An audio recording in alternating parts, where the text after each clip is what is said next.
15 ते 16 दिवसापासून केलेला प्लॅन मात्र आज सक्सेस झालेला होता. हॅलो गाईज, मी अंकिता तुमचं स्वागत करते परत एकदा माझ्या नवीन ब्लॉगमध्ये.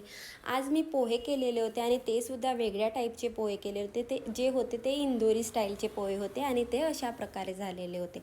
मी तर सकाळी काही खात नाही, बट शुभमने मला एवढ्या प्रेमाने चारतोय म्हटल्यावर ते तर खावंच लागणार. सगळ्यांनी आवरून घेतलं आणि आवरल्यानंतर आम्हाला जायचं होतं इलेक्ट्रिसिटी बिल भरायला, म्हणून विद्युत केंद्रामध्ये जाऊन इलेक्ट्रिसिटी बिल भरलं. तिकडून येताना आम्ही वडापाव आणलेले होते, कारण दाल खिचडी तर मला खायची होती म्हणून दाल खिचडीच केली होती आणि वडापावसुद्धा खाऊन घेतलेला होता. बट तेवढ्याने पण माझं पोट नाही भरलं, म्हणून घरी आल्यावर अशा प्रकारे शिकरण खाऊन घेतलं. वेळ पिक्चर लागलेला होता आणि टॉकीजमध्ये तर नाही, बट घरी कधी पण लागलेला असताना शुभम आणि मी सोबतच बघते.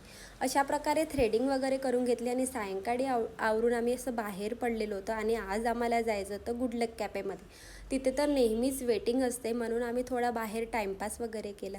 या काकांनी त्या मुलीचा इतका छान स्केच काढलेला होता आणि ते पण 5 मिनिट्समध्ये. मला तर खूप आवडलेला होता. शेवटी आमचं वेटिंग संपल्यानंतर आतमध्ये गेलो आणि आम्ही ऑर्डर केलं होतं फ्रेंच फ्राईज आणि बन मस्का. कोणाकोणाला गुडलक कॅफेचा बन मस्का खायला आवडते कमेंट बॉक्समध्ये नक्की सांगा. मला एकटीला सोडून रोड क्रॉस शुभमने केलेला होता आणि माझे वांदे झालेले ते रोड क्रॉस करायचे. दोघं बाप लेकं मस्त अशा प्रकारे एन्जॉय करत होता आणि शेवटी पोचला आम्ही अशा प्रकारे हेअर कट करायला.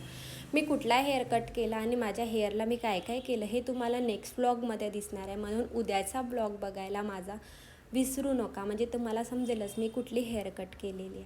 घरी येताना आम्हाला घ्यायचं होतं भाजीचं, म्हणून भाजीचं वगैरे घेतलं आणि शुभमसाठी मला घ्यायचा होता परफ्यूम, म्हणून आम्ही हा पार्के व्हिनी घेतला. तुम्ही पण एकदा ट्राय करा, तुम्हालासुद्धा खूप आवडेल. घरी येताना स्वयंपाक करायचा खूप त्रास आलेला होता, म्हणून अशा प्रकारे बिर्याणी आणलेली होती. बिर्याणी खाल्ली आणि असा दिवस संपला. चॅनलवर नवीन असेल तर सबस्क्राईब करायला मात्र विसरू नका.